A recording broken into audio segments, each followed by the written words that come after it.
నమస్తే welcome to our channel.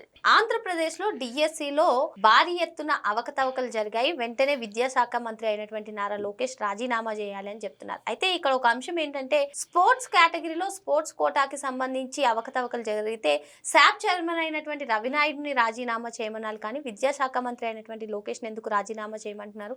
అసలు GO number 77 ఏం చెప్తుంది? అసలు ఆ జీవోని తీసుకొచ్చింది ఏంటి? వీటన్నిటిపైన కూడా చర్చించడానికి మనతో పాటుగా ఉన్నారు ప్రముఖ ఆర్థిక, రాజకీయ, సామాజిక విశ్లేషకులు కొత్త రవీంద్ర బాబు గారు. నమస్తే సార్. నమస్తే.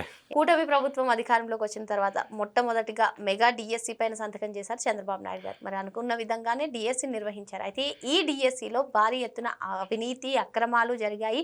యువగలం బ్యాచ్ కు దోచిపెట్టేందుకే ఈ స్పోర్ట్స్ కోటాను అడ్డు పెట్టుకున్నారు అంటున్నారు. మరి నిజంగా స్పోర్ట్స్ కోటాను అడ్డు పెట్టుకున్నట్లయితే దానికి శాప్ చైర్మన్ రవినాయుడు గారు ఒక క్లారిటీ ఇవ్వాలి. రవినాయుడు గారు తప్పిదం అయితే ఆయన రాజీనామా చేయాలి. కానీ మిగతా ప్రతిపక్షాలు వైసీపీ కానివ్వండి ఎవరైనా సరే రాజీనామా చేయాల్సింది నారా లోకేష్ అని ప్రతిపాదిస్తున్నారు. ఏంటి ఆంతర్యం ఏంటి? నిజంగా డిఎస్సిలో అక్రమాలు జరిగాయా? ఏం చెప్తారు? వైఎస్ఆర్ కాంగ్రెస్ పార్టీ చేస్తున్న ఆరోపణలు ప్రధానంగా డిఎస్సి మీద.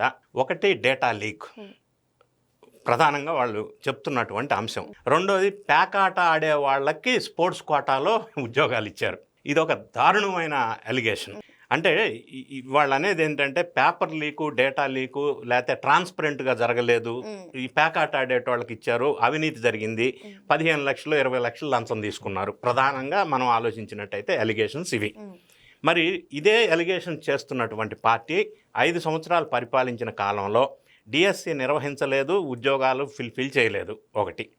రెండోది, వాళ్ళు గతంలో అవుట్సోర్సింగ్లో ఉద్యోగాలు తీసుకున్నారు కానీ పర్మనెంట్ జాబ్స్ క్రియేషన్ అనేది జరగల.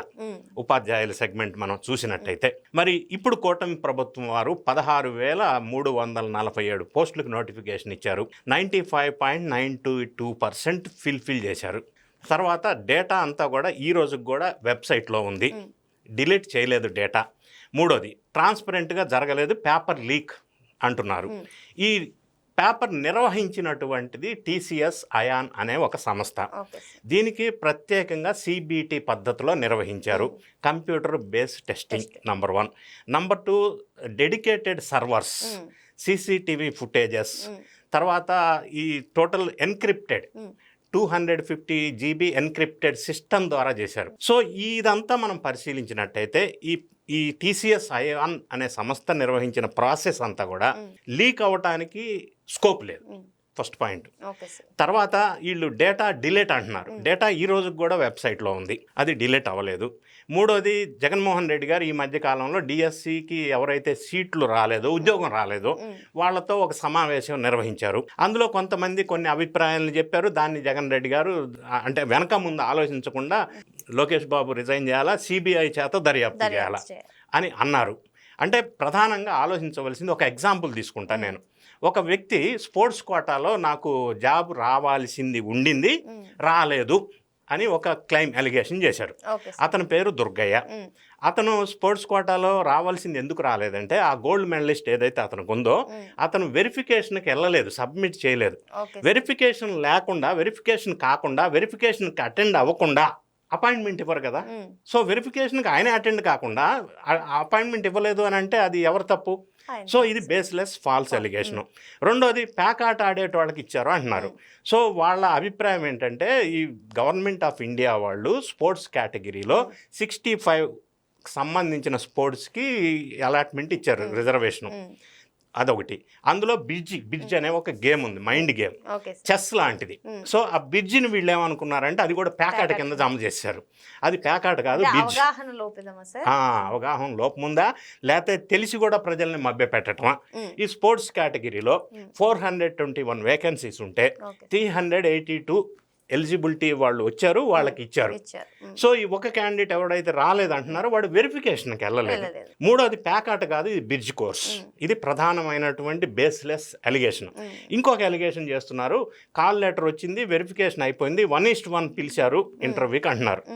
1:1 పిలిచింది ఎందుకంటే వెరిఫికేషన్ కోసం, not for final interview, not for the final position of appointment. అది మిస్గైడ్ చేశారు. ఇంకొక అంశం, హారిజంటల్ రిజర్వేషన్ ద్వారా ఈ ప్రాసెస్ జరిగింది. హారిజంటల్ రిజర్వేషన్ గురించి 2023 ఆగస్టు 2వ తారీఖున జీవో నంబర్ 77 ఇష్యూడ్ బై అప్పటి ముఖ్యమంత్రి జగన్మోహన్ రెడ్డి గారు. దాన్ని ఇంప్లిమెంట్ చేస్తూ ఫాలో అవుతూ హారిజెంటల్ రిజర్వేషన్ ఇంప్లిమెంట్ చేస్తూ స్పోర్ట్స్ కోటాలో రిజర్వేషన్ ప్రక్రియ అనేది పూర్తి చేశారు. మరి ఆ జీవో ఇచ్చింది ఆయనే, అదే జీవో ఇంప్లిమెంట్ చేశారు. ఇంకా what is the problem, where is the problem?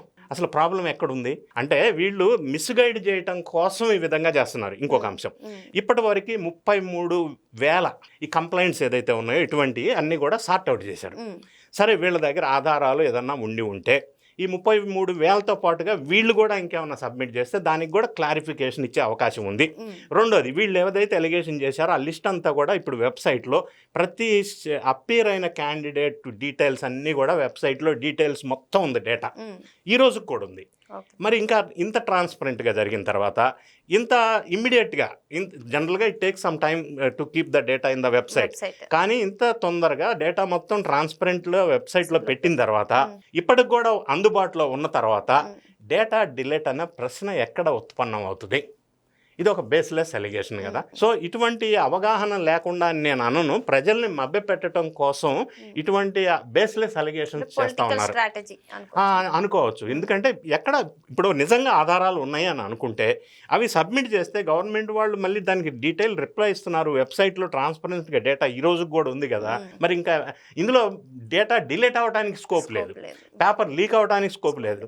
Sports కోటాలో ఎన్ని ఉండాలో అన్ని ఇచ్చారు అంతే. తప్పుడు స్పోర్ట్స్ కోటా అంటే ఇప్పుడు 2 అంశాలు. స్పోర్ట్స్ కోటాలో సర్టిఫికెట్స్ ఉన్నాయి, అది గవర్నమెంట్ ఆఫ్ ఆంధ్రప్రదేశ్ వాళ్ళు ఇవ్వరు, వాళ్ళకి ఆ ఫెడరేషన్ వాళ్ళు స్పోర్ట్స్ అసోసియేషన్ వాళ్ళు ఇస్తారు.